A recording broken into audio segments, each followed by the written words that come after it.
Huwag mo nang ipilit, Sabrina. Malas ka. Simula nang pakasalan kita, pabagsak na ang buhay ko. Ang lamig ng hanging habagat ay tila nanunuot hanggang sa mga buto. Ngunit mas malamig ang mga matang nakatingin kay Sabrina mula sa itaas ng hagdan. Nakatayo si Simon, ang lalaking pinag-alayan niya ng buong kabataan, na parang isang estranghero. Wala ni katiting na awa sa pagkakakunot ng kanyang noo, tanging pandidiri. Sa mga nanginginig na kamay ni Sabrina ay ang mainit na lalagyan ng kare-kare. Mapula pa at mahapdi ang kanyang mga daliri mula sa pag-ihip ng apoy at paghalo ng sarsa sa loob ng 3 oras. Ang amoy ng nilagang baka, mani at bagoong ay sumasabay sa amoy ng basang aspalto. Ibinenta niya ang kahuli-hulihang pilak na kwintas ng kanyang yumaong ina, ang kaisa-isang alaalang natitira sa kanya. Mabili lamang ang mga sangkap na ito. Ginawa niya ito dahil umasa siyang ang paboritong ulam ng asawa ay magpapagaan sa galit at stress nito sa pagkalugi ng pabrika ng seramika. Ngunit ang sasalubong pala sa kanya ay ang 3 maiitim na sako ng basura na naglalaman ng kanyang mga lumang damit. Nakakalat ang mga ito sa sahig na nababasa ng ulan. Itinapon na parang mga walang kwentang basahan. Look at you! Wala kang kwenta. I'm drowning in debt. Tapos ano? Kare-kare ang ibibigay mo sa akin? Ang boses ni Simon ay kasing talim ng basag na salamin. Umiibabaw sa tunog ng malakas na ulan. Pilit nitong inaayos ang kwelyo ng kanyang mamahaling polo na pilit pinapanatili ang amoy ng pabango at yaman kahit na balubog na sila sa utang. Can your cooking pay the bank? Get out! Kailangan ko ng space to fix this mess at hindi nakakatulong ang presensya mo. Pababigat ka lang sa pamilyang ito. Wala siyang naramdamang galit. Walang luha na pumatak mula sa kanyang mga mata dahil ang matinding kirot ay pinatigas na ang kanyang emosyon. Tanging ang pagmamanhid ng buong katawan ang umangkin sa kanya. Ang lamig ay gumagapang mula sa kanyang basang mga talampakan paakyat sa kanyang gulugod. Ang sikmura niya ay bumaligtad at nanigas, hindi dahil sa gutom, kundi dahil sa matinding hiya at pandidiri sa sarili. Ang mainit na lalagyan ng kare-kare ay dumulas mula sa kanyang mga walang lakas na kamay. Ang pagbagsak nito sa sementadong sahig ay lumikha ng isang malagim na eksena. Ang malapot at kulay kahel na sarsa ay kumalat sa putik, dumikit sa kanyang lumang tsinelas, inilalantad ang pag-ibig niyang nauwi sa wala. Ang pinaghirapan niya, ang huling yaman ng kanyang ina, ay naging dumi na lamang sa paanan ng lalaking hindi kailanman nakita ang kanyang halaga. Ganito na lang ba ang halaga ko? Ang tanong na yon ay paulit-ulit na sumisigaw sa kanyang isipan habang nakatingin sa nilagang karne na tinatapakan na ngayon ng sapatos ni Simon nang humakbang ito paatras upang hindi matalsikan ng sarsa. Ang mabigat na pintong kahoy ay sumara ng tuluyan. Ang paglapat nito sa hamba ay naghudyat ng pagtatapos ng kanyang pagiging alipin sa sariling pamamahay. Naiwan si Sabrina sa labas, basang-basa ng ulan, nilalamon ng dilim ng gabi sa Maynila. Habang yakap ang sarili upang labanan ang ginaw, kinapa niya ang kanyang tagiliran. Sa loob ng punit na tela ng kanyang lumang bag, may isang matigas na bagay na pumigil sa kanyang tuluyang pagbagsak. Ito ang lumang bank card na ibinigay ng kanyang amang karpintero bago ito pumanaw, maraming taon na ang nakalilipas.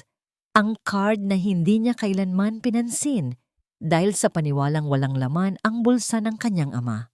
Bukas ng umaga, lalakad siya patungo sa bangko upang kunin ang anumang barya na natitira doon para sa kanyang pamasahe pauwi sa probinsya.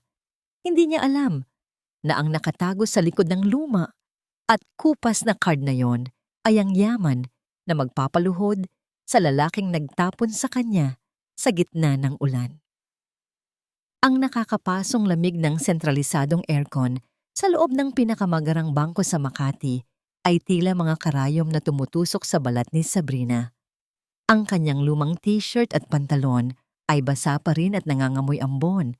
Pinaghalong pawis at puyat matapos ang isang gabing pagpapalipas ng oras sa malamig na semento ng isang waiting shed. Bawat hakbang ng kanyang kupas na tsinelas ay lumilikha ng gasgas na iyak sa makintab at marmol na sahig. Ang amoy ng mamahaling jasmine diffuser na umaalingaw-ngaw sa buong paligid ay lalong nagpapadiin sa katotohanang hindi siya nabibilang sa lugar na ito. Ang mga kliyenteng nakasuot ng mga plansadong suit at mayayaman na ginang na amoy, imported na pabango ay lumalayo. Pinapanatili ang distansya na tila ba nakakahawa ang kanyang kahirapan. Nangangatog ang kanyang mga labi nang marating niya ang counter. Inilapag niya ang luma, gas-gas, at nagbabakbak ng bank card sa makinis na salamin. "Miss, I think you're in the wrong building." Ang boses ng teller ay puno ng pagmamalaki at pandidiri. Hindi man lang nag-abala na itago ang pag-ikot ng kanyang mga mata.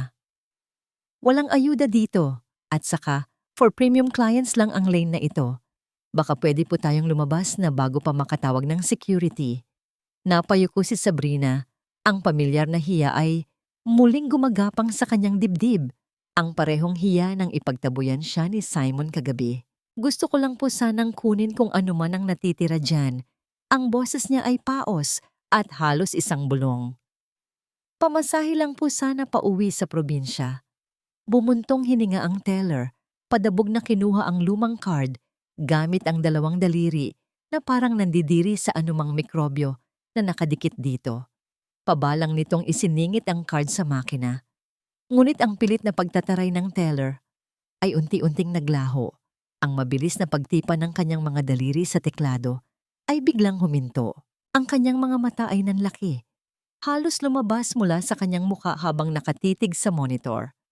Ang mapagmataas na kulay sa kanyang pisngi ay napalitan ng pamumutla na parang nakakita ng multo. Nanginginig siyang tumayo. Hindi na napansin ang pagkahulog ng kanyang mamahaling ballpen sa sahig at nagmamadaling tumakbo patungo sa opisina ng manager. Ilang sandali pa, isang lalaking nasa kalagitnaan ng 50-14, nakasuot ng makapal at madilim na asul na suit na amoy mamahaling tabako, ang nagmamadaling lumabas. Siya si Ginoong Raymond Cruz, ang pinakamataas na direktor ng bangko. Ang kanyang sapatos ay mabilis na humakbang palapit kay Sabrina. Wala sa kanyang mga mata ang pandidiri ng mga tao sa paligid. Sa halip, isang matinding paggalang at pamamangha ang bumalot sa kanyang mukha. "Senyorita Sabrina." Ang boses ni Ginoong Cruz ay may halong panginginig ng boses ng isang taong nakaharap sa isang maharlika. Bahagya siyang yumuko. "Isang malaking karangalan ang makaharap kayo. Mangyari po lamang na sumunod kayo sa aking pribadong opisina." Hindi na nakasagot si Sabrina nang gabayan siya ng direktor papasok sa isang malawak na kwarto na may mabigat na pintong gawa sa mahogany. Ang pagsara ng pinto ay tuluyang naghiwalay sa kanya sa mapanghusgang mga mata sa labas. Pinaupo siya sa isang malambot at balat na silya na tila yayakap sa kanyang pagal na katawan. Mula sa printer sa gilid ng mesa, kinuha ni Ginoong Cruz ang isang mainit-init at malinis na papel. Maingat niya itong inilapag sa harapan ni Sabrina. "Ito po ang kasalukuyang balanse ng inyong account, senyorita." Dahan-dahang iniangat ni Sabrina ang kanyang kamay. Ang kanyang mga daliri na puno ng kalyo, hiwa mula sa paghihiwa ng sibuyas at pagkasunog mula sa paglilingkod sa asawang itinapon siya, ay dumampi sa puting papel. Nanlabo ang kanyang paningin. Kumurap siya ng mariin. Ang mga numero sa papel ay napakalinaw. Isang numero 1, sinundan ng napakaraming zero na hinihiwalay ng mga kuwit. 10 million. At sa dulo nito, hindi ang karaniwang sagisag ng piso. Ito ay dolyar. 10 milyong dolyar. Huminto ang pagtibok ng kanyang puso. Nawalan ng hangin ang kanyang mga baga. Ang isip niya ay naglakbay pabalik sa kanyang amang si Don Emilio. Isang lalaking amoy, supot ng kahoy at murang sigarilyo, na laging nakayuko at nagtitiis sa sigaw ng mga mayayamang nagpapagawa ng bahay. Ang lalaking pinagtawanan ng pamilya ni Simon dahil sa pagiging isang hamak na karpintero. Bakit? Paano? Ang mga tanong ay pumulupot sa kanyang lalamunan. Pinipigilan ang anumang salita na lumabas. Ang babaeng itinapon dahil sa pagiging walang kwenta at pabigat kagabi.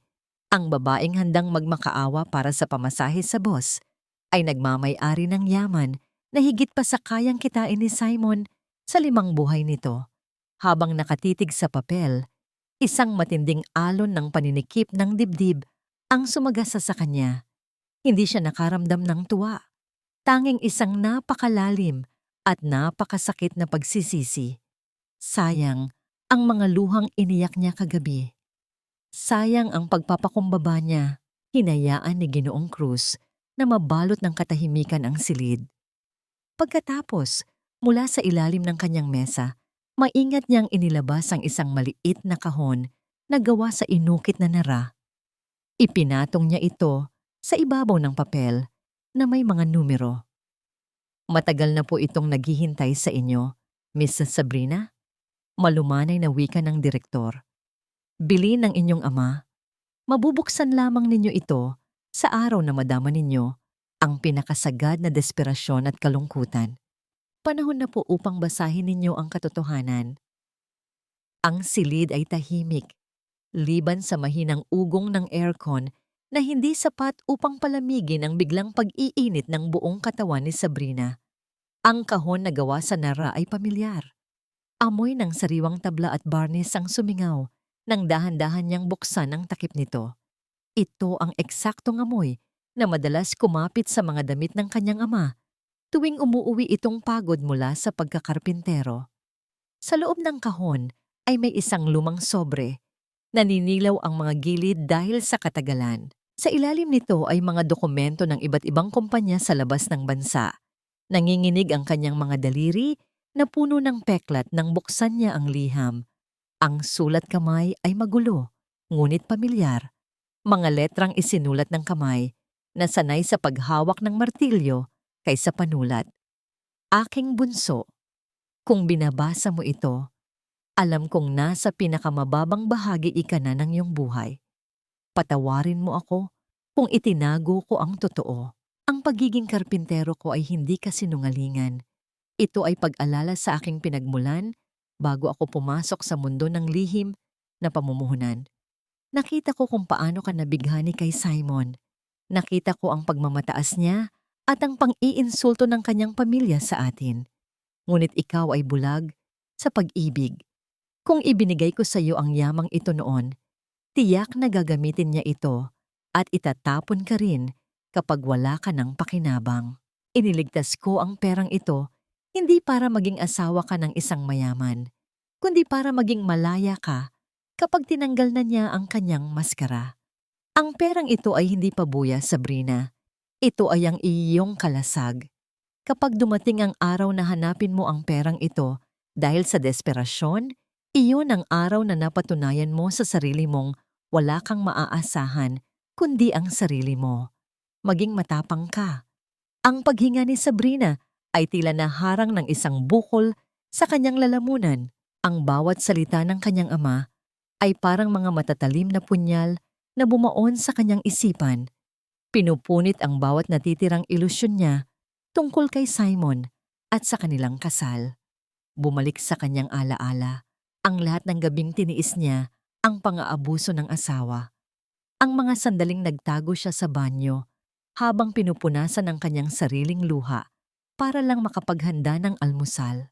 Ang mga panahong pinaniwala niya ang sarili na ang pagtitiis at pagiging martir ay ang tanging daan upang mapanatili ang isang pamilya. Mali ako. Ang tanga-tanga ko. Pabulong niyang nasambit. Ang matagal nang namumuong luha sa kanyang mga mata ay tuluyan ng bumagsak. Ngunit ang pag-iyak niya ngayon ay hindi na tulad ng pag-iyak niya kagabi sa labas ng bahay nila ni Simon. Walang awa para sa sarili sa mga luhang ito.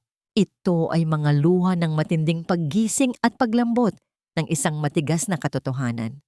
Umiiyak siya para sa kanyang amang kinutya at tinitiis ang pagiging hamak na karpintero Maiprotekta lamang ang kinabukasan ng anak. Ginoong Cruz at isang lalaking nakasalamin, nakapapasok lamang, si Attorney Collins, ay nanatiling nakatayo ng may labis na paggalang. Ang lahat ng investment ng inyong ama mula sa Europa at Amerika ay matagal nang nakapangalan sa inyo, Senyorita Okafor. Mahinahong pagpapaliwanag ni Attorney Collins. Kami ay naatasan na pangalagaan ito hanggang sa araw na handa na kayong pamahalaan ang inyong imperyo. Tumayo si Sabrina. May kung anong nagbago sa kanya. Ang bigat sa kanyang mga balikat ay tila unti-unting gumaan. Tiningnan niya ang kanyang lumang damit at basang sapatos. Gusto kong mag-ayos, mariing sabi niya. Hindi na nanginginig ang kanyang boses. Iniabot sa kanya ng direktor ang susi sa isang pribadong banyo ng mga executive. Nang makapasok si Sabrina at isara ang pinto, hinarap niya ang kanyang refleksyon sa malaking salamin. Ang mga mata niya ay mapula at mugto. Ang kanyang buhok ay basa at magulo. Sa dahan-dahang paghubad niya ng lumang jacket na bigay ni Simon, isang lumang jacket na binili nito sa ukay-ukay bilang regalo sa kanilang anibersaryo, ay para na rin niyang hinubad ang lahat ng bigat at hiya na ipinataw sa kanya. Inihagis niya ang jacket sa basurahan at pinaandar ang malamig na tubig sa lababo. Ibinuhos niya ang malamig na tubig sa kanyang mukha, hinugasang mabuti ang anumang bahid ng kahinaan. Nang muli niyang iangat ang kanyang paningin sa salamin, ang babaeng nakatingin sa kanya ay hindi na ang asawang itinapon na parang basura. Siya na ang nag-iisang tagapagmana ni Don Emilio. Bumalik siya sa opisina ni Ginoong Cruz, mas kalmado, mas may kontrol. Eksakto sa pagkaupo niya, biglang tumunog ang lumang keypad na cellphone sa kanyang bulsa. Ang ringtone ay masakit sa tainga, isang tunog na nagpapabalik sa kanya sa pamilyar na kaba tuwing galit ang asawa. Sa maliit at basag na screen, nakasulat ang pangalan, Simon Calling. Alam niya kung bakit ito tumatawag. Balita sa buong Maynila ang sunod-sunod na pagbagsak ng mga pabrika. Marahil ay hinahanap siya nito upang may mapagbuntunan ng galit o baka naman upang pilitin siyang umutang sa mga kamag-anak sa probinsya. Tinitigan ni Sabrina ang kumikislap na pangalan sa screen. Sa loob ng 10 taon ng kanilang pagsasama, ang tunog na yan ay batas. Kailangan niyang sagutin sa unang ring. Kung hindi ay makakatikim siya ng masasakit na salita pag-uwi. Ngunit hindi na ngayon. Dahan-dahan, itinaas ni Sabrina ang kanyang hinlalaki. Sa unang pagkakataon sa loob ng 1 dekada, mariin niyang pinindot ang pulang buton upang ibaba ang tawag. Ibinulsa niya ang telepono at tumingin kay Attorney Collins. Attorney, anong kailangan kong pirmahan para formal na buksan ang isang kumpanya? Mayroon akong planong simulan. Ang liwanag ng umaga ay hindi sapat upang pasiglahin ang maliit at masikip na paupahang kwarto na pansamantalang tinutuluyan ni Sabrina. Amoy ng alikabok at murang sabong panlaba ang pumapalibot sa 4 na sulok nito. Wala siyang dinala mula sa lumang buhay kundi ang sarili niya at ang bagong kaalaman sa kanyang tunay na halaga. Kasalukuyan niyang pinagmamasdan ang mga blueprint at dokumento na ipinadala ni Attorney Collins. Nagpaplano para sa isang malaking export company ng agrikultura. Nang biglang nayanig ang nipis na pintong kahoy dahil sa sunod-sunod at marahas na pagkatok. Sabrina, buksan mo ito. Alam kong nandyan ka. Ang pamilyar na boses ni Simon ay tila bumiyak sa kapayapaan ng kwarto. Bago pa man makatayo si Sabrina upang pihitin ang seradura, ang mahinang pinto ay bumukas dahil sa lakas ng pagkakatulak mula sa labas. Pumasok si Simon. Magulo ang buhok, ang kanyang polo ay lukot, at ang kanyang mga mata ay nanlilisik ngunit may halong pagmamakaawa na pilit itinatago. Pasadang tiningnan ni Simon ang maliit na kwarto. Kumunot ang noo nito na tila ba nandidiri sa kinatatayuan bago ibinaling ang paningin kay Sabrina. Anong ginagawa mo dito sa ganitong lugar? Umuwi ka na sa atin, sabi ni Simon. Ang tono ay hindi nag-imbita, kundi nag-utos. Nanatiling nakatayo si Sabrina sa gilid ng maliit na mesa kung saan niya itinago ang mga dokumento. Wala na akong uuwian, Simon. Ikaw ang nagpalayas sa akin kung nakakalimutan mo. Ngumisi si Simon, isang ngangiting nagpapahiwatig ng kanyang pagkukunwari. Unti-unti itong lumapit kay Sabrina at pilit na inabot ang kamay ng asawa. Ginagawa ang pinakamahusay nitong pagganap bilang isang malambing na mister. Babe, nagalit lang ako nung isang gabi. Stress lang sa kumpanya. Alam mo namang ikaw ang mahal ko, di ba? Ang mainit at pawisang palad ni Simon ay dumampi sa buhok ni Sabrina. Pinilit ni Sabrina na huwag umurong kahit na ang haplos na yon ay nagdudulot ng pandidiri sa kanyang balat. Nabalitaan ko, may naiwan daw palang kaunting pera ang tatay mong karpintero. Siguro nasa 100,000 piso din yon, no? O baka kalahating milyon. Ang galit na pilit ibinabaon ni Sabrina ay nagsimulang kumulo. Ang mga salitang lumalabas sa bibig ng lalaki ay hindi tungkol sa pagsisisi, kundi tungkol sa pera. At ano ang kinalaman mo sa pera ng ama ko? Malamig na tanong ni Sabrina.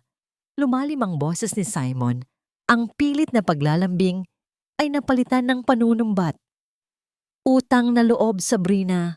Ako ang kumupkop sa'yo nung namatay ang ama mo. Pinakain kita, binigyan ng bahay, ng apelyido ko. Buhay ng kumpanya ko ang nakasalalay dito. Ibigay mo sa akin ang pera para maisalba natin ang pamilya natin. Obligasyon mo yan bilang asawa ko.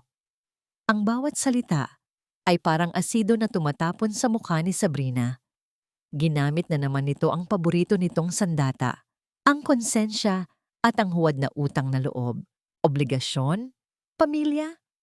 Ang boses ni Sabrina ay hindi tumaas, ngunit ang talim nito ay sapat upang patigilin si Simon. Noong itinapon mo ako sa ulan na parang basura, nasaan ang pamilya doon? Noong ipinaubaya mo sa akin ang lahat ng hirap sa bahay, habang ikaw ay nagpapakasarap sa mga party kasama ang mga kaibigan mo, nasaan ang obligasyon mo? Namula ang mukha ni Simon. Ang kanyang pasensya ay mabilis na naubos. Marahas niyang hinawakan ang braso ni Sabrina. Ang kanyang mga kuko ay bumaon sa laman ng babae. Huwag kang magmataas. 100,000 lang ang pag-uusapan natin dito.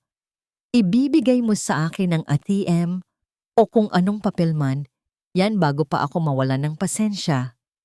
Nakita ni Simon ang lumang bag ni Sabrina na nakapatong sa kama.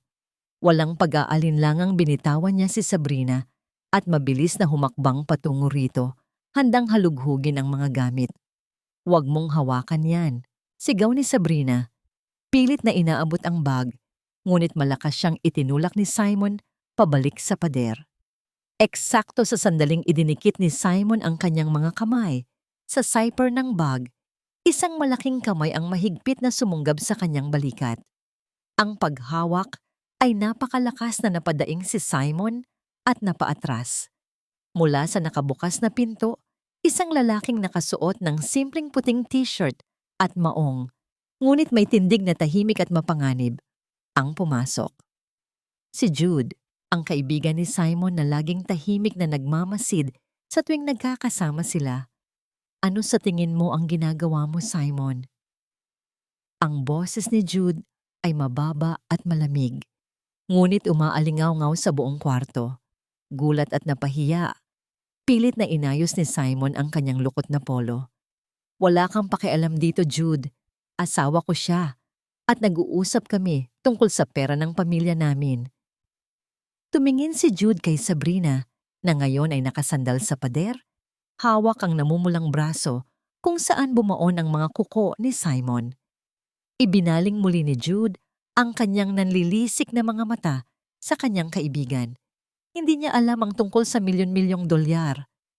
Ang alam lang niya ay ang nakikita niya ngayon. Isang lalaking ginagamit ang dahas sa isang babaeng hindi makalaban. Lumabas ka na. Mariing utos ni Jude. Ang kanyang kamao ay nakakuyom sa kanyang tagiliran bago ko pa makalimutang magkaibigan tayo. Napasandal si Sabrina sa malamig na pader habang pinapanood ang nagtutungayaw na si Simon na papalabas ng kanyang kwarto. Ang matalim na tingin ni Jude ay sinundan ng bawat hakbang ng lalaki hanggang sa tuluyang sumara ang pinto. Nang marinig nila ang pag-andar ng makina ng sasakyan ni Simon palayo, doon lamang unti-unting nakahinga ng maluwag si Sabrina. Bumaling si Jude sa kanya. Nawala ang mapanganib na aura na nakabalot dito kanina at napalitan ito ng matinding pag-aalala. Tahimik itong lumapit. Ang kanyang mga mata ay nanatiling nakatuon sa namumulang marka ng mga daliri ni Simon sa braso ni Sabrina. Hindi niya ito hinawakan. Nanatili siyang nakatayo sa isang magalang na distansya. "Ayos ka lang ba?" tanong ni Jude. Ang boses ay malumanay na tila ba natatakot na mabasag ang anumang natitirang lakas ng babae. Tumango si Sabrina. Pilit nang ngumiti kahit nanginginig pa rin ang kanyang mga tuhod. "Salamat, Jude. Hindi ko alam kung anong gagawin ko kung wala ka." Lumabas sandali si Jude at nang bumalik ay may dala na itong 2 baso ng mainit na tsokolate na binili niya mula sa tindahan sa kanto. Inabot niya ang isa kay Sabrina. Ang init ng baso ay tumagos sa malamig na palad ni Sabrina. Ang matamis na amoy ng tsokolate ay pumawi sa pait ng asidong naiwan ng mga salita ni Simon kanina. Humigop siya ng kaunti. Ang init ay gumapang sa kanyang lalamunan. Unti-unting pinapakalma ang mabilis na pagtibok ng kanyang puso. Matagal ko nang napapansin kung paano katratuhin ni Simon. Panimula ni Jude. Ang kanyang paningin ay nakatuon sa sahig. "Gusto kong magsalita noon. Gusto kitang ilayo. Pero alam kong asawa mo siya at nirerespeto ko ang desisyon mong manatili. Pero noong nalaman kong pinalayas ka niya," umiling ito. Ang panga ay nakatiim. Hindi ko na kayang manood lang sa Sabrina. Tumingin si Sabrina sa lalaki. Walang paghuhusga sa mga mata ni Jude. Hindi nito tiningnan ang kanyang lumang damit o ang maliit at maalikabok na kwarto.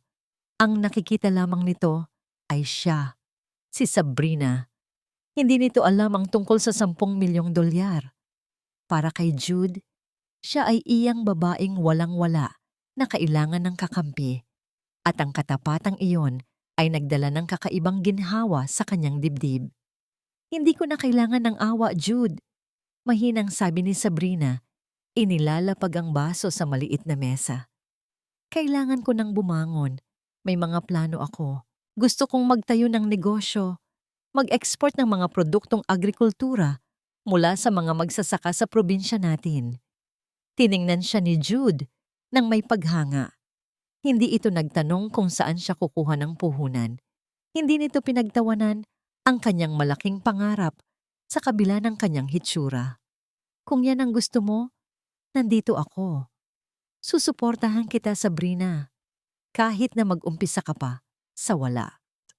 Kinabukasan, ang maliit na kwarto ay napalitan ng formal at mamahaling conference room sa bangko ni Ginoong Cruz. Nakaupo si Sabrina sa gitna ng mahabang mesa na gawa sa salamin. Kaharap sina Attorney Collins at ang direktor ng bangko. Nasa harapan niya ang isang makapal na folder na naglalaman ng mga dokumento para sa pagtatag ng Okafor Agricultural Holdings. Ito ang unang hakbang ng kanyang plano. "Senyorita, nakahanda na po ang lahat," wika ni Attorney Collins. Itinuturo ang linya kung saan kailangan niyang pumirma. "Sa sandaling ilagay ninyo ang inyong pangalan dito, formal na kayong magiging pinakamalaking hidden investor sa Maynila.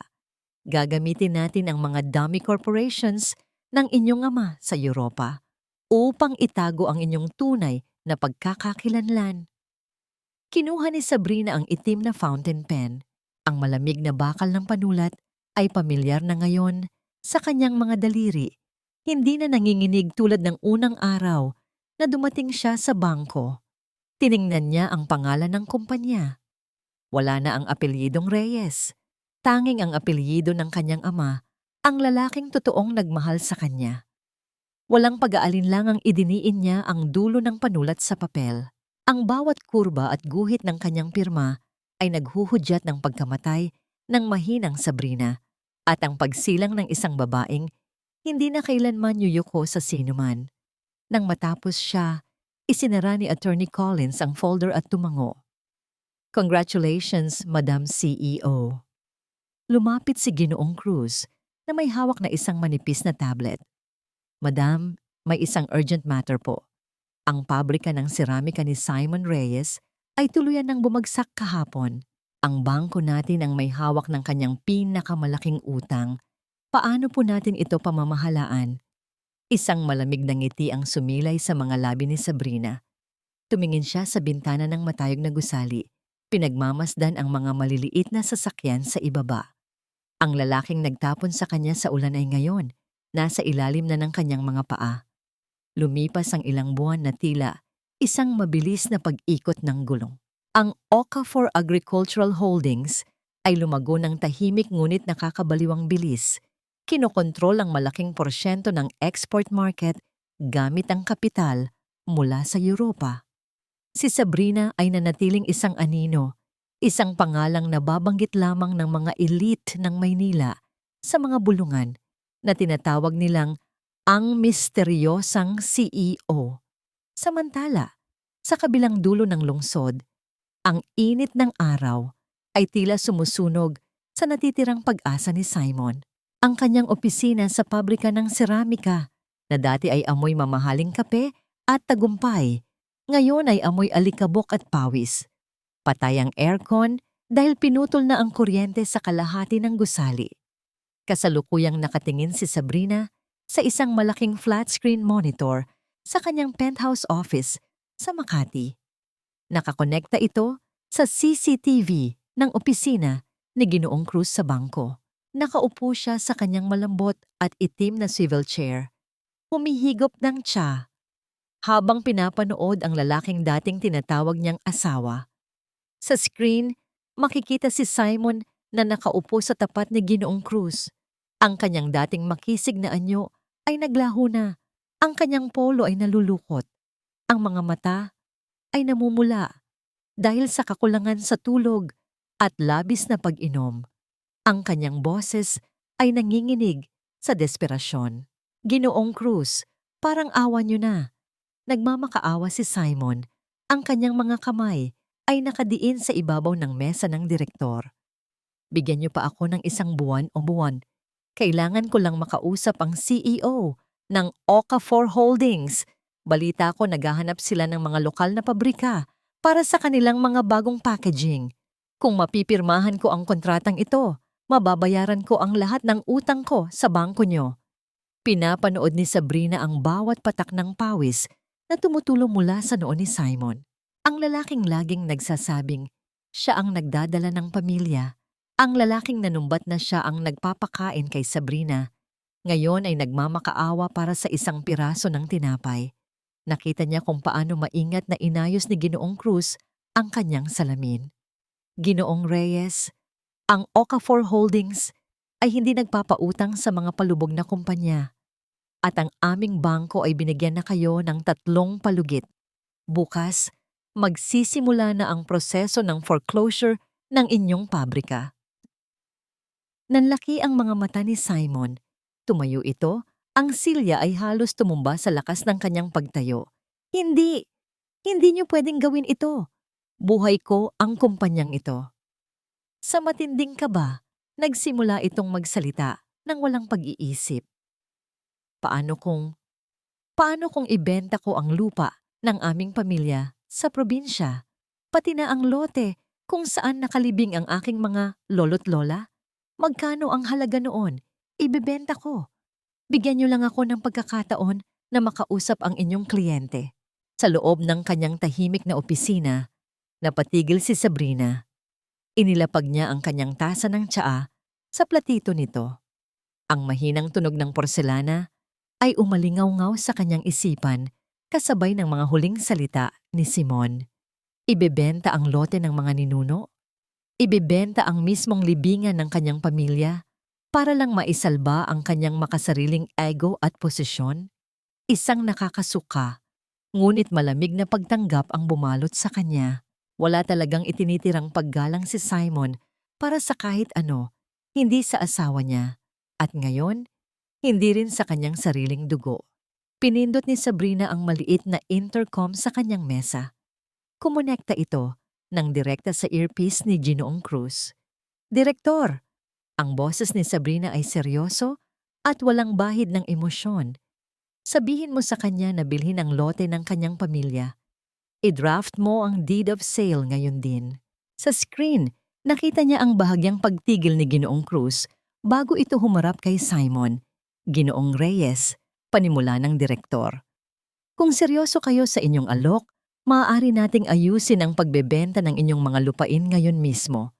Ngunit kapalit nito, kailangan ninyong pumirma sa isang absolute deed of sale ng inyong pabrika pabor sa Okafor Holdings. Bilang kapalit, babayaran ng aming kliyente ang lahat ng inyong utang sa bangko at maaari kayong manatili bilang isang empleyado. Kumislap ang pag-asa sa mga mata ni Simon. Hindi niya napansin ang bitag. Ang tanging narinig niya ay babayaran ang lahat ng utang at manatili. Mabilis itong tumango, halos umiyak sa tuwa. Opo, pipirmahan ko. Nasaan ang mga papel? Pinatay ni Sabrina ang monitor. Sumandal siya sa kanyang upuan at tumingin sa labas ng bintana. Ang lungsod ng Maynila ay tila naging isang malaking chessboard at ngayon, nakuha na niya ang hari ng kanyang kalaban. Maya-maya pa, bumukas ang pinto ng kanyang opisina. Pumasok si Jude. May dalang isang maliit na kahon ng paboritong ensaymada ni Sabrina mula sa isang kilalang panaderya. Wala pa ring ideya si Jude na ang malaking kumpanyang ito ay pag-aari ni Sabrina. Ang alam niya, si Sabrina ay nagtatrabaho dito bilang isang matataas na executive. Dinalhan kita ng merienda. Nakangiting sabi ni Jude. Inilalapag ang kahon sa mesa. Nabalitaan ko ang nangyari kay Simon. Ibinenta raw niya pati ang lupa ng mga magulang niya. Nakakaawa, pero ginusto niya yan. Tiningnan ni Sabrina si Jude. Ang presensya nito ay laging nagpapababa ng tensyon sa kanyang balikat. Oo, Jude. Mahinang sagot ni Sabrina. Ginusto niya yan. At bukas, mag-uumpisa na siyang magbayad sa lahat ng ginusto niya. Ang gabi bago ang formal na paglilipat ng pagmamay-ari ng pabrika, ay sinadya ni Simon na maging isang magarbo at huwad na pagdiriwang. Kahit baig na baig sa utang at katatapos lamang isanla ang mismong himlayan ng kanyang mga ninuno, nagawa pa rin itong magpa-reserve sa isang mamahaling hotel lounge sa BGC. Ang amoy ng inihaw na steak at mamahaling alak ay humahalo sa usok ng tabako. Nakasuot si Simon ng isang bagong biling suit. Malamang ay galing sa kakarampot na advance payment mula sa pagbebenta ng kanyang lupa. Tumatawa siya ng malakas kasama ang kanyang mga natitirang kaibigan at ilang supplier na pilit niyang pinapaniwala na ang kanyang kumpanya ay binili ng isang bilyonaryong European investor na gagawin siyang pangunahing business partner sa Pilipinas. Sa kabilang dulo ng lounge, malayo sa ingay ng grupo ni Simon, nakaupo si Sabrina. Nagpa siya siyang magpahangin at uminom ng isang basong tubig bago makipagkita kay Jude para sa hapunan. Nakasuot siya ng isang simpleng itim na slip dress, walang palamuti, kundi ang kanyang kumpiyansa at tahimik na kapangyarihan. Ngunit ang mundo ay sadyang maliit pagdating sa mga trahedya. Nang tumayo si Sabrina upang magtungo sa powder room, nagkasalubong sila ni Simon sa isang makipot na pasilyo malapit sa bar. Huminto si Simon. Nanlaki ang kanyang mga mata na namumula pa sa tama ng alak. Pinasadahan niya ng tingin si Sabrina mula ulo hanggang paa. Ang mukha nitong unang nagpakita ng gulat ay mabilis na napalitan ng pamilyar na mapanghusgang ng ngisi. Well, look who's here. Ang boses ni Simon ay may bahid ng kalasingan. Umaalingaw-ngaw sa tahimik na bahagi ng lounge. Anong ginagawa mo rito, Sabrina? Nag-a-apply ka ba bilang tagalinis ng banyo sa hotel na ito? Nanatiling tahimik si Sabrina. Tiningnan niya si Simon ng diretso sa mga mata. Ang paghinga ng lalaki ay amoy matapang na whiskey at bulok na igo. Kung dati ay napapaiyak siya sa mga ganitong sitwasyon, ngayon ay tila nakikinig na lamang siya sa isang asong tahol ng tahol sa likod ng rehas. O baka naman nakahanap ka na ng mayamang matandang kayang magbayad para sa katawan mo. Patuloy ni Simon, lumapit ng isang hakbang upang sadyang harangan ang daan. Ang kanyang boses ay sadyang nilalakasan upang marinig ng mga nagdaraang waiter. Alam mo, naawa ako sa'yo. Kung tinanggap mo lang sana ang alok ko noon na maging mabuting asawa at ibigay ang pera mo, hindi ka sana namamalimos ng atensyon dito. Isang mainit na galit ang nagsimulang gumapang sa dibdib ni Sabrina, ngunit pinigil niya ito. Ang tunay na kapangyarihan ay hindi ang sumigaw pabalik, kundi ang hayaan ng kalaban na ilantad ang sarili nitong katangahan. Umalis ka sa daan ko, Simon. Malamig na utos ni Sabrina. Imbes na tumabi, biglang tumawa ng malakas si Simon. Humarap ito sa isang waiter na nagdadala ng tray ng mga inumin at kumuha ng isang baso ng champagne. Bigyan mo nga ng inumin ang babaeng ito. Mukhang uhaw na uhaw. Mapang-insultong utos ni Simon sa waiter. Nang hindi tanggapin ni Sabrina ang baso, itinapat ito ni Simon sa mismong dibdib ni Sabrina at sadyang inihilig ang baso.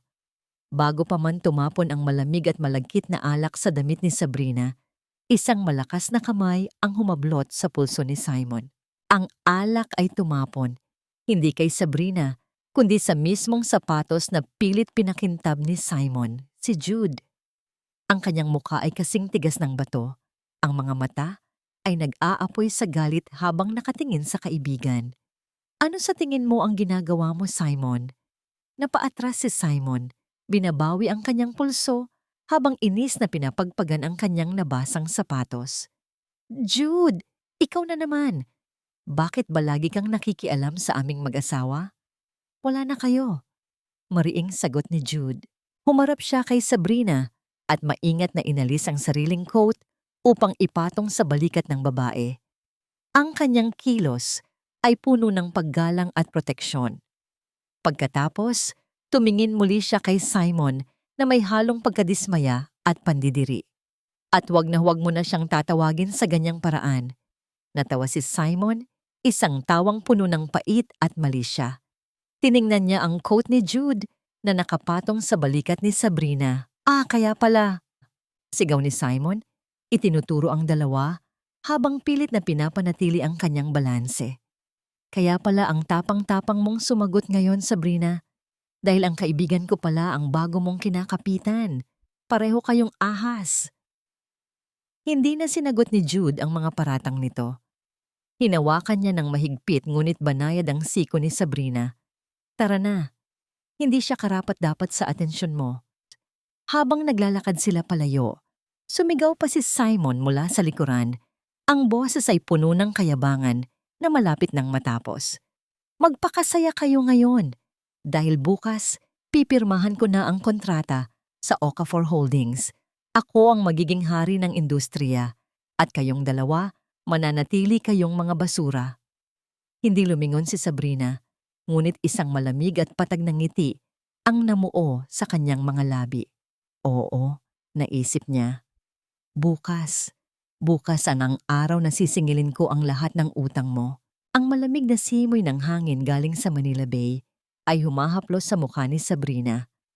Nakatayo sila ni Jude sa balkonahe ng restaurant, malayo sa ingay at pait ng engkwentro kanina. Ang coat ni Jude na nakapatong sa balikat ni Sabrina ay nagbibigay ng init na hindi lamang tumatagos sa balat, kundi umaabot hanggang sa kanyang nanlalamig na kaluluwa. Pinapanood ni Jude si Sabrina. Sa ilalim ng ilaw ng mga poste, ang mukha ng babae ay kalmado. Ngunit alam niyang may nagbabagang apoy sa likod ng mga matang iyon. Hindi na ito ang Sabrina na nakilala niya noon.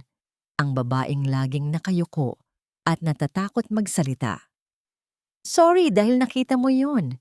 Basag ni Sabrina sa katahimikan, hindi inaalis ang tingin sa madilim na karagatan. Kahit kailan, hindi talaga nagbago si Simon. Humakbang si Jude palapit Pumwesto sa tabi ni Sabrina. Ipinatong niya ang kanyang mga braso sa rehas na bakal. Wala kang dapat ihingi ng tawad, Sabrina. Siya ang dapat mahiya. Ang hindi ko lang maintindihan ay kung paano niya nagagawang magyabang ng ganoon habang unti-unting nawawasak ang kumpanya niya. Huminga ng malalim si Sabrina.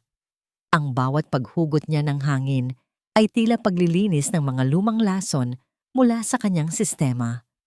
Iyon ang naging buhay niya, Jude. Ang mabuhay sa ilusyon. Pinaniwala niya ang sarili niya na siya ang pinakamagaling, na siya ang nagdala sa pamilya at ako ang pabigat. Tinanggap ko yon ng napakahabang panahon. Naniwala akong wala akong kwenta. Isang mabigat na katahimikan ang namayani.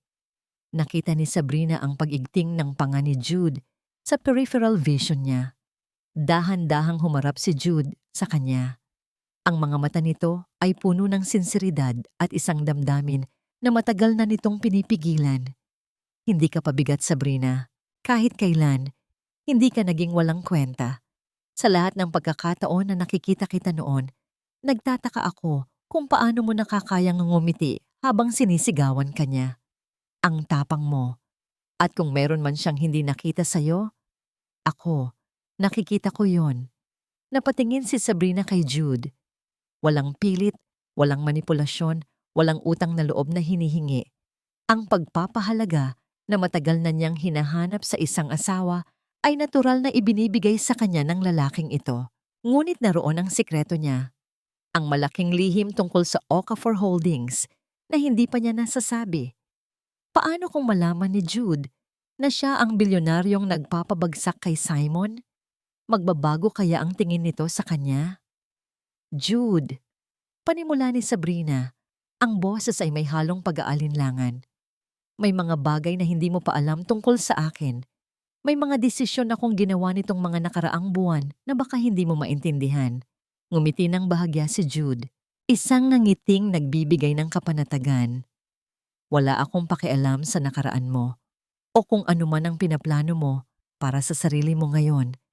Ang mahalaga sa akin ay kung sino ka ngayon.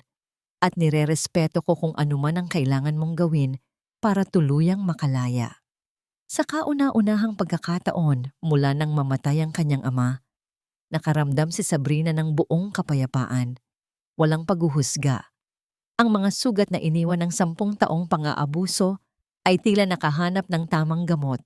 Bago pa man makasagot si Sabrina, biglang nag-vibrate ang telepono sa loob ng kanyang maliit na clutch bag. Kinuha niya ito. Isang mensahe mula kay Attorney Collins, Madam CEO. Formal nang nakumpirma ng bangko ang paglipat ng pondo mula sa pagbebenta ni Simon ng kanyang mga lupa. Napirmahan na niya ang absolute deed of sale ng pabrika at ang lahat ng pananagutan pabor sa Okafor Holdings. Nakatakda ang formal turnover bukas ng 8:00 ng umaga. Inaasahan namin ang inyong pagdating. Binasa ni Sabrina ang mensahe ng paulit-ulit. Ang matagal na niyang hinihintay na sandali ay nandito na. Ang lambat ay tuluyan ng sumara. Ibinulsa niya ang telepono at tumingin kay Jude. Ang kanyang mga mata ay nagniningning na ngayon sa determinasyon at hindi na sa luha. Jude, sabi niya, ang boses ay puno ng kapangyarihan.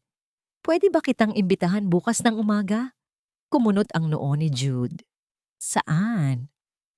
Sa pabrika ni Simon. Gusto kong nandoon ka.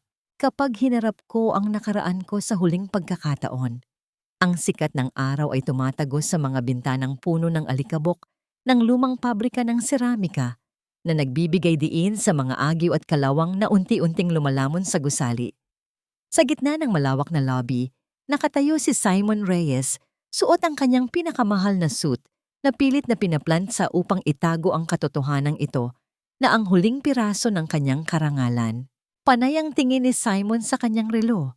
Ang kanyang boses ay umaalingaw-ngaw sa tahimik na paligid habang pinapagalitan ang iilang natitirang janitor. Ayusin niyo ang pagkakalagay ng carpet. Ang CEO ng Okafor Holdings ay darating anumang sandali. Ayaw kong makakita ng kahit anong dumi.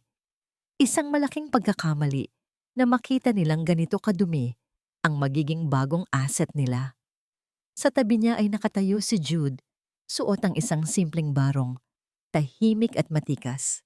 Ang kanyang mga mata ay nananatiling nakatuon sa malaking pintong bakal sa bukana ng pabrika. "Jude, salamat at pumunta ka," sabi ni Simon, pilit na pinapakalma ang sariling kaba. "Gusto kong makita mo kung paano bumangon ang isang tunay na Reyes. Pagkatapos ng pirmahan na ito, hindi na ako basta-basta negosyante. Ako na ang magiging kanang kamay ng pinakamayamang investor sa bansa. At si Sabrina, hahayaan ko siyang mapanood mula sa malayo kung paano ako magtagumpay habang siya ay nananatiling basura." Eksaktong 8:00 ng umaga, ng isang itim na Mercedes-Benz ang dahan-dahang pumasok sa tarangkahan. Ang tunog ng mga gulong sa graba ay tila isang babala. Mabilis na inayos ni Simon ang kanyang kurbata. Ang kanyang muka ay nababalutan ng isang mapagkumbabang ngiti na inihanda niya para sa kanyang magiging bagong amo. Bumukas ang pinto ng sasakyan. Unang lumabas si Attorney Collins, hawak ang isang itim na briefcase. Kasunod si Ginoong Raymond Cruz na may dalang mga formal na dokumento. Ngunit hindi sila ang pinagtuunan ng pansin ng lahat. Mula sa likurang upuan, isang pares ng sapatos na gawa sa makintab na balat ng baka ang unang tumapak sa semento. Sumunod ang isang babaeng nakasuot ng isang cream-colored na terno. Maayos ang pagkakatali ng buhok at may dalang aura ng kapangyarihan na tila nagpapaliit sa lahat ng nakapaligid sa kanya. Napaatras si Simon. Ang kanyang ngiti ay biglang naging isang bungo ng gulat at kalituhan. "Sabrina." Ang boses niya ay naging isang mahinang bulong, puno ng hindi maipaliwanag na takot. Anong ginagawa mo dito? Guard! Guard, ilabas niyo ang babaeng ito. Sinabi ko nang bawal ang mga squatter at pulubi dito sa araw ng turnover. Ngunit walang gwardiyang gumalaw. Sa halip, si Attorney Collins at Ginoong Cruz ay tumabi upang bigyang daan ang babaeng papalapit. Huminto si Sabrina sa tapat ni Simon. Ang layo sa pagitan nila ay hindi hihigit sa 1 metro. Ngunit ang agwat ng kanilang katayuan ay tila kasing layo na ng langit at lupa. Ang amoy ng mamahaling pabango ni Sabrina ay pumatay sa amoy ng whiskey at pawis na laging kumakapit kay Simon. "Ginoong Reyes." Ang boses ni Sabrina ay kalmado, patag, at walang kahit anong emosyon. "Masyado kang maingay sa sarili mong huling araw bilang may-ari ng lugar na ito." "Anong pinagsasabi mo?" Sigaw ni Simon, ang kanyang mukha ay namumula na sa galit at hiyang nararamdaman sa harap ng kanyang mga tauhan at ni Jude. "This is a private meeting for the Okafor Holdings CEO. Umalis ka na, bago ko pa ipakaladkad ang katawan mo sa labas." Humakbang pasulong si Attorney Collins. Inilabas niya ang isang gintong pluma at ang huling pahina ng dokumentong nilagdaan ni Simon kahapon. "Ginoong Reyes, mangyaring bawasan ng inyong pagsigaw, ipinapakilala ko sa inyo ang nag-iisang tagapagmana ng Okafor Estate at ang tumatayong chairperson ng Okafor Agricultural Holdings, si Madam Sabrina Okafor." Ang katahimikan sa lobby ay naging kasing bigat ng tingga. Ang basong hawak ng sekretarya ni Simon sa gilid ay dahan-dahang nadulas mula sa kanyang kamay at nabasag sa sahig. Ang tubig ay tumalsik sa sapatos ni Simon. Ngunit hindi na ito napansin ng lalaki. Ang mga tuhod ni Simon ay tila naging jelly. Ang kanyang buong mundo, ang kanyang ego, ang kanyang mga kasinungalingan ay gumuho sa isang iglap. Tumingin siya kay Jude, naghahanap ng kakampi, ngunit nakita niya sa mga mata ni Jude ang isang malalim na paggalang, hindi para sa kanya, kundi para sa babaeng itinatwa niya. Hindi maaari ito," pailing-iling na sabi ni Simon. Ang kanyang boses ay nanginginig na sa iyak. "Ang tatay mo, isang hamak na karpintero lang siya. Paanong ikaw ang may-ari ng lahat ng ito?" Tinitigan siya ni Sabrina at sa pagkakataong ito, may bakas na ng awa sa kanyang mga mata. isang nakakasulasok na awa para sa isang taong hindi kailanman nakakita ng tunay na halaga ng tao. Ang tatay ko ay isang taong may dangal. Simon, isang bagay na kailanman ay hindi mo magkakaroon, sabi ni Sabrina. Binili ko ang pabrikang ito hindi dahil kailangan ko ang iyong seramika. Binili ko ito dahil ito ang tanging paraan upang matigil na ang paggamit mo sa ibang tao para sa iyong sariling kapakanan. Mula sa oras na ito, ikaw ay isa na lamang empleyado sa ilalim ng aking pamamahala. At ayon sa kontratang pinirmahan mo, dahil sa iyong katusuhan, hindi ka maaaring mag-resign hanggat hindi mo nababayaran ang bawat sentimo ng utang mo sa akin. Pumagsak si Simon sa kanyang sariling upuan. Ang kanyang mga kamay ay nakatabon sa kanyang muka habang ang matinding hiya ay lumalamon sa kanyang pagkatao. Ang bawat sulyap ng kanyang mga empleyado ay parang isang sampal sa kanyang muka. Humarap si Sabrina kay Jude at bahagyang tumango. Isang matamis na ngiti ang sumilay sa kanyang mga labi. Ang unang tunay na ngiti ng isang malayang babae. Tara na, attorney. Marami pa tayong gagawin, sabi ni Sabrina habang tumatalikod. Ang tunog ng kanyang sapatos sa marmol na sahig ay tila isang martsa ng tagumpay. Naiwan si Simon sa gitna ng kanyang gumuhong imperyo. Nakikinig sa papalayo ng tunog ng sasakyan ni Sabrina. Ang sasakyang nagdala ng kanyang kaligtasan, ngunit naging kabaong din ng kanyang huling dangal. Ang ingay ng mga bulungan ng mga empleyado sa paligid ay tila mga bubuyog na nagliliparan sa loob ng lobby. Bawat bulong ay isang tusok sa natitirang pride ni Simon. Nakaluhod pa rin siya sa malamig na sahig. Ang kanyang mga mamahaling pantalon ay nababasa na ng natapong tubig mula sa basag na baso. Ang kanyang paningin ay nakatitig sa dulo ng sapatos ni Sabrina. Makintab, matibay, at hindi natitinag. Sabrina, babe, pakinggan mo ako. Ang boses ni Simon ay kasing gasgas ng lalamunang tuyong-tuyo. Sinubukan niyang abutin ang laylayan ng terno ni Sabrina, ngunit mabilis na humarang si Attorney Collins. Nagkamali ako, aaminin ko. Masyado lang akong nabulag ng stress sa negosyo. Pero isipin mo ang 10 taon nating pagsasama. Hindi mo ba kayang patawarin ang asawa mo? Tumingin si Sabrina sa lalaking nasa paanan niya. Walang galit sa kanyang mukha, kundi isang malalim at nakakangilong katahimikan. Ang katahimikang iyon ang pinakamabigat na hatol na natanggap ni Simon sa buong buhay niya. Mas masakit pa ito kaysa sa anumang sigaw o sampal. Asawa? Ang salita ay lumabas sa bibig ni Sabrina na parang isang banyagang lengguwahe. Nakalimutan mo na ba ang sinabi mo sa akin sa tapat ng pintuan natin? Na malas ako? Na wala akong kwenta? Dahan-dahang yumuko si Sabrina upang mapantayan ang tingin ni Simon. Ngunit nanatili ang distansya ng kanilang mga kaluluwa. Ang amoy ng alikabok ng pabrika at ang malansang amoy ng takot ni Simon ay humahalo sa paligid. Ang 10 taon na sinasabi mo, Simon, ay binayaran ko na ng bawat patak ng luha ko habang pinagsisilbihan kita ng walang reklamo. Binayaran ko na yan noong itinapon mo ang kare-kare na pinaghirapan ko sa putikan. Malamig na pahayag ni Sabrina. Ngayon, business na lang ang namamagitan sa atin.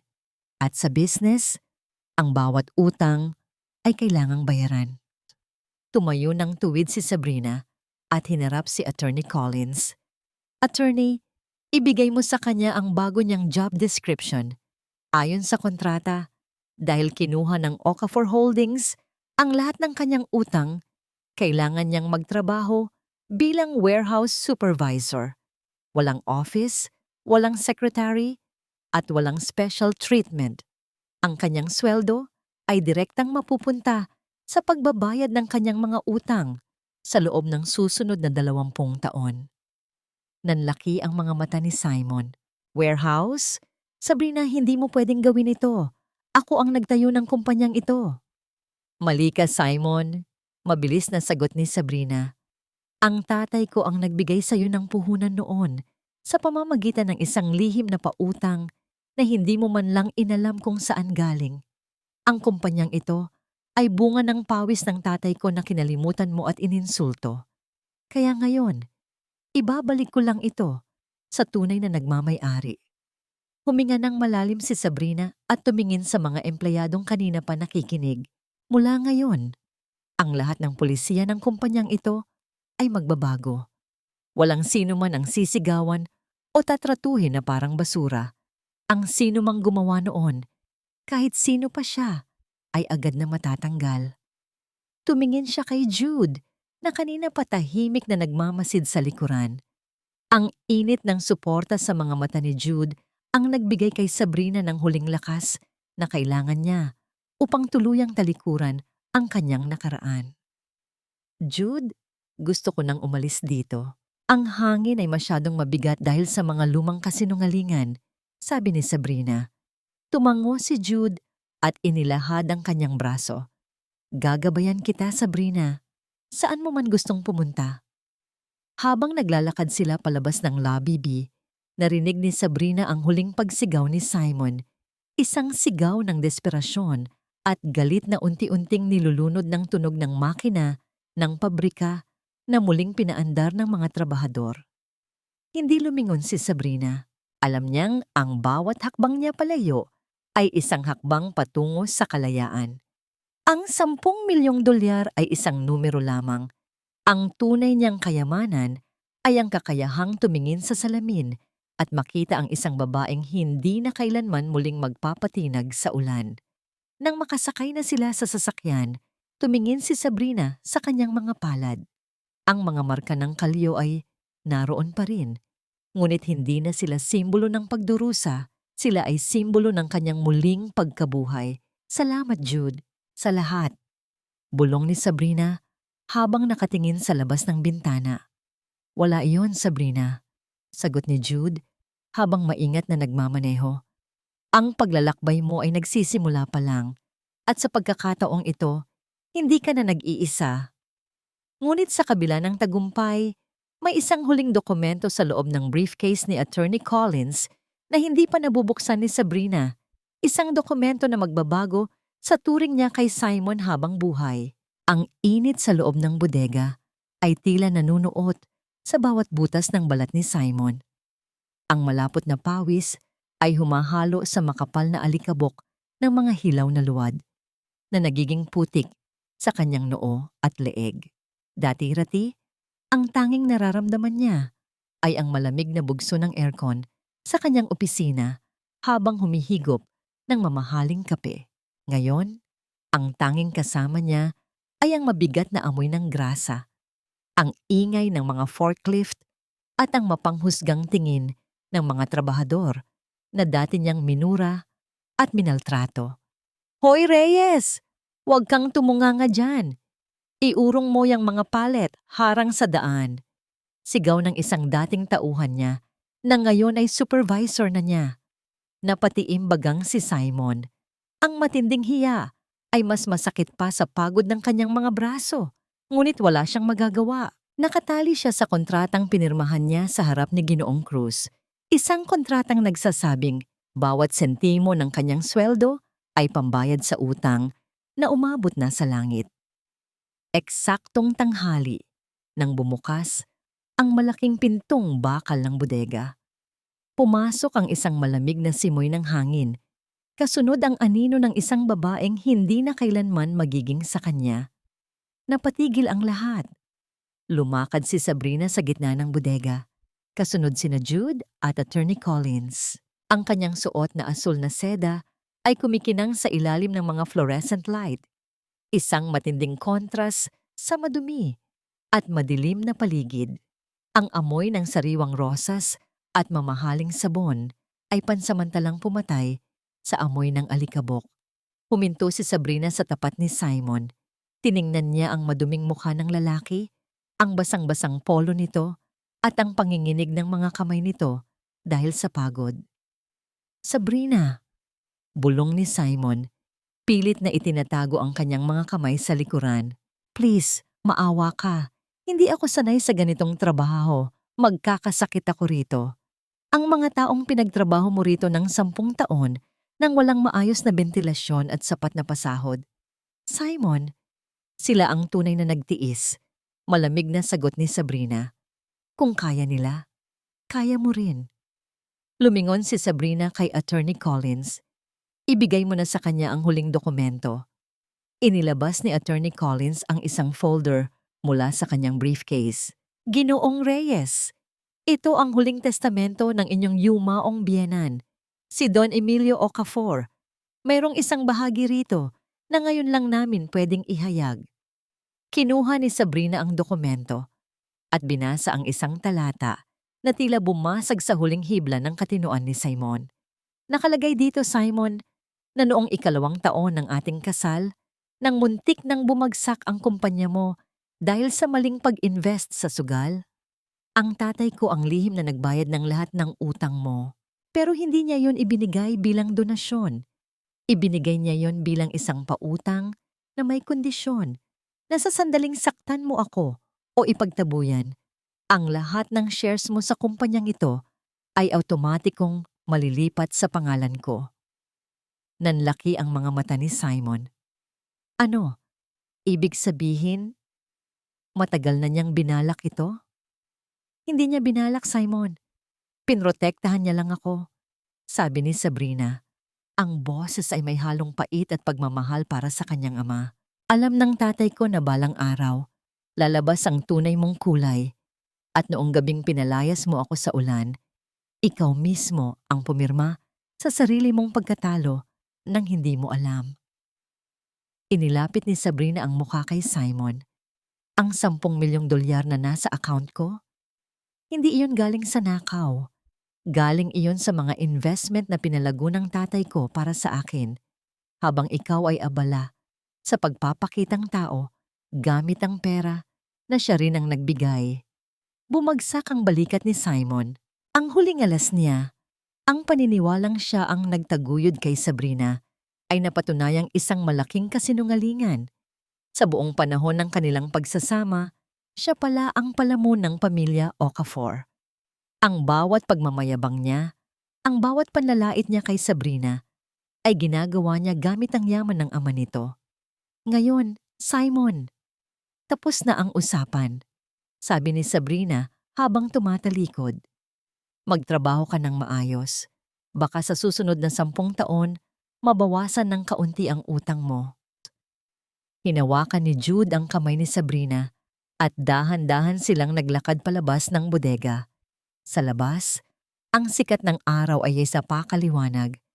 Ang langit ay asul na asul, tila nakikigalak sa kalayaang nakamit ni Sabrina. Ayos ka lang ba? Tanong ni Jude habang pinagbubuksan siya ng pinto ng sasakyan. Ngayon lang ako naging ganito kaayos, Jude. Sagot ni Sabrina.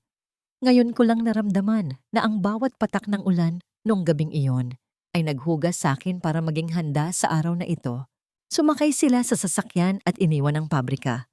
Sa rearview mirror nakita ni Sabrina ang anino ni Simon na bumalik sa pagbubuhat ng mga palet. Isang maliit at kaawa-awang figura sa gitna ng malawak na bodega. Ang ulan ay tapos na. Ang bagyo ay lumipas na. At sa dulo ng lahat ng pait, natagpuan ni Sabrina ang isang pag-ibig na hindi kailanman magiging pabigat. Ang sikat ng araw sa Batangas ay hindi kasing lupit ng init sa Maynila. Dito, sa malawak na lupain na pag-aari na ngayon ng Okafor Agricultural Holdings, ang hangin ay amoy sariwang damo at basang lupa. Isang amoy na laging nagpapaalala kay Sabrina sa kanyang ama. Nakatayo siya sa beranda ng kanyang bagong bahay, isang simpleng mansyon na gawa sa matitibay na kahoy at malalaking bintana na hinahayaang pumasok ang liwanag ng umaga. Hawak ni Sabrina ang isang tasang porselana na may mainit na kape. Pinapanood niya ang mga magsasaka na masayang nag-aani ng mga gulay sa malayo. Wala na ang kaba sa kanyang dibdib tuwing maririnig ang tunog ng sasakyan. Wala na ang pagmamadali na maghain dahil sa takot na masigawan. Ngayon, ang bawat galaw niya ay pag-aari niya. Madam, Narito na po ang ulat para sa itinatayo nating paaralan, para sa mga anak ng mga magsasaka. Magalang na wika ng kanyang sekretarya. Tumango si Sabrina at kinuha ang folder. Habang binabasa ang mga plano, isang pamilyar na pangalan ang dumaan sa kanyang isipan. Ngunit hindi na ito nagdudulot ng kirot. Nabalitaan niya kahapon na si Simon ay inilipat na sa pinakamalayong bodega sa probinsya upang doon ipagpatuloy ang kanyang pagtatrabaho. Wala na itong bahay, wala nang sasakyan, at ang tanging natira sa kanya ay ang lumang uniforme ng kumpanya na puno ng mantsa ng langis at pawis. Bumukas ang pinto ng beranda at pumasok si Jude. Hindi ito nakasuot ng formal na damit. Nakasuot lang ito ng simpleng kamiseta at sombrero, galing sa pagtulong sa pagtatanim ng mga punla. Lumapit ito kay Sabrina, ngunit tulad ng dati, nanatili ang paggalang sa kanyang mga mata. Napakaayos ng takbo ng ani ngayong araw, Sabrina. Nakangiting sabi ni Jude. Ang mga tao ay masaya dahil sa bonus na ibinigay mo. Sabi nila, ngayon lang sila nakaranas ng ganitong klaseng amo. Tumingin si Sabrina kay Jude. Ang lalaking ito ay nanatili sa tabi niya noong siya ay isang malas na asawa pa lamang at nananatili pa rin ngayon ngayong siya na ang reyna ng kanyang sariling imperyo. Hindi ko lang ito ginagawa para sa negosyo, Jude. Mahinang sagot ni Sabrina. Ginagawa ko ito dahil gusto kong maramdaman nila na may halaga sila, na ang bawat pawis nila ay may katumbas na dangal. Hinawakan ni Jude ang kamay ni Sabrina, isang banayad na haplos na hindi nagdidikta, kundi nag-aanyaya. Sabrina, alam kong marami ka ng pinagdaanan, pero sana ay payagan mo akong maging bahagi ng susunod na kabanata ng buhay mo. Hindi bilang isang tagapagtanggol, kundi bilang isang katuwang na hinding-hindi ka bibitawan. Ngumiti si Sabrina, isang nangiting nagmumula sa kaibuturan ng kanyang pusong matagal na nagtiis. Jude, sa loob ng 10 taon, nanirahan ako sa isang pag-ibig na nagpapaiyak sa akin gabi-gabi.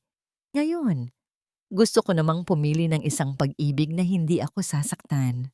Isang pag-ibig na tutulungan akong lumipad, hindi yung puputulin ang aking mga pakpak. Sa malayong bahagi ng kalsada, sa labas ng bakod ng hasyenda, isang lumang bus ang huminto. Mula sa bintana nito, isang lalaking marungis ang muka at may bitbit na lumang sako ng gamit. Ang nakatingin sa malaking karatula na may nakasulat na Okafor Estate. Si Simon iyon. Pinapanood niya ang malawak na lupain, ang mga bagong gusali, at ang sasakyang Mercedes-Benz na nakaparada sa tapat ng mansyon. Nakita niya ang isang babaeng nakatayo sa beranda, masaya at malaya, habang katabi ang isang lalaking totoong nagpapahalaga sa kanya. Isang matinding pagsisisi ang bumara sa lalamunan ni Simon. Hindi siya naiinggit sa pera ni Sabrina. Ang masakit sa kanya ay ang mapagtanto na ang babaeng itinapon niya sa ulan ay ang tanging tao na totoong nag-alaga sa kanya ng walang kapalit. Nawala sa kanya ang lahat ng kayamanan, pero ang pinakamalaking kawalan niya ay ang pagkakataong mahalin ng isang babaeng tulad ni Sabrina. Unti-unting umandar ang bus, tinatangay si Simon patungo sa kanyang madilim at mahirap na kinabukasan. Ang alikabok na naiwan ng bus ay agad ding napawi ng preskong hangin ng Batangas. Tumingin si Sabrina sa langit. Ang huling anino ng kanyang nakaraan ay tuluyan ng naglaho. Sa bawat tibok ng kanyang puso, nararamdaman niya ang bulong ng kanyang ama. Malaya ka na, anak. Hindi na siya ang babaeng nakayuko sa ulan. Siya na si Sabrina Okafor, isang babaeng binuo ng pait, pinatibay ng tiis, at ngayon ay nagniningning sa sariling liwanag ng tagumpay at tunay na pag-ibig. Gabi na naman sa Maynila. Ang ulan ay muling bumubuhos, tila mga luhang naglalakbay mula sa madilim na langit patungo sa lupang uhaw sa katarungan. Ngunit sa pagkakataong ito, ang tunog ng bawat patak sa bubungan ay hindi na nagdudulot ng kaba sa dibdib ni Sabrina. Ang bawat hagupit ng hangin ay hindi na nagpaparamdam ng ginaw, kundi isang oyayin ng nakamit na kapayapaan. Sa isang masikip na kanto sa tapat ng isang pampublikong sakayan, nakatayo ang isang lalaking may bitbit na lumang kapote. Ang amoy ng krudo mula sa mga dumaraang jeepney at ang anghit ng basang basura ay humahalo sa kanyang hininga. Si Simon ito. Ang kanyang mga kamay, na dati ay tanging panulat at baso ng alak ang hawak, ngayon ay punong-puno ng itim na grasa at mga paltos na hindi na gumagaling. Tumingala si Simon sa dambuhalang LED billboard sa itaas ng kalsada. Doon, sa gitna ng nagliliwanag na screen, ay ang mukha ni Sabrina. Siya ay kinikilala bilang Outstanding Philanthropist of the Year. Ang kanyang nangiti sa larawan ay tila isang liwanag na lalong nagpapadiin sa kadiliman ng kinalalagyan ni Simon. Isang itim na sasakyan ang dahan-dahang huminto sa tapat ng sakayan dahil sa tindi ng traffic. Ang makintab na pintura nito ay nagpapaaninag sa basang anyo ni Simon. Sa loob ng sasakyan, sa likod ng madilim na salamin, ay nakaupo si Sabrina. Hindi niya nakikita si Simon. Hindi niya na kailangang makita ang anino ng kanyang nakaraan. Sa loob ng sasakyan, ang amoy ay sariwang lavender at bagong balat na silya. Walang ingay ng ulan. Tanging ang mahinang himig ng isang biolin ang naririnig. Inayos ni Jude ang suot na scarf ni Sabrina. Isang galaw na puno ng pag-aalaga na hindi kailanman kailangang hingin. "Are you okay, Sabrina? You look peaceful tonight." Bulong ni Jude. Ang kanyang boses ay parang isang mainit na kumot sa gitna ng malamig na gabi. Ngumiti si Sabrina at isinandal ang kanyang ulo sa balikat ng lalaki. "I am more than okay, Jude. For the first time, I don't feel the need to look back. I realize that some people are meant to be part of your history, but never your future." Habang umaandar ang sasakyan palayo, isang malakas na tilamsik ng maduming tubig mula sa gulong ang tumalsik sa suot na uniforme ni Simon. Nabasa ang kanyang mukha. Pumasok ang alat ng tubig sa kanyang mga mata, ngunit hindi niya ito pinahiran. Nakatitig lang siya sa papalayo ng pulang ilaw ng sasakyan ni Sabrina. Ito ang pinakamasakit na karma para kay Simon. Hindi ang pagkawala ng pera, hindi ang pagtatrabaho sa bodega, kundi ang katotohanang siya ay naging isang estranghero na lamang sa buhay ng babaeng dati, ay pag-aari niya ang bawat hininga. Ang pagiging anino sa gitna ng liwanag na siya mismo ang nagtaboy. Sa loob ng kanyang penthouse sa Makati, bago matulog, binuksan ni Sabrina ang maliit na kahon ng nara ng kanyang ama. Hinawakan niya ang lumang bank card na naging susi ng kanyang kalayaan. Ngumiti siya ng may kasamang buntong hininga. Ang halaga ng isang babae ay hindi nasusukat sa kung gaano siya kahusay magtiis, kundi sa kung paano niya pinipiling bumangon pagkatapos ng bagyo. Ang 10 milyong dolyar ay pabuya lamang ng tadhana, ngunit ang tunay na kayamanan ni Sabrina ay ang kanyang pusong marunong magpatawad, ngunit hindi na muling magpapaapi. Ang ulan ay patuloy sa pagbuhos, ngunit sa silid ni Sabrina, ang tanging nananatili ay ang init ng bagong simula. Ang malas na babae ay wala na. Ang natitira na lamang ay ang reyna ng kanyang sariling tadhana, natutulog ng mahimbing habang ang mundo ay tahimik na sumasaksi sa kanyang tagumpay.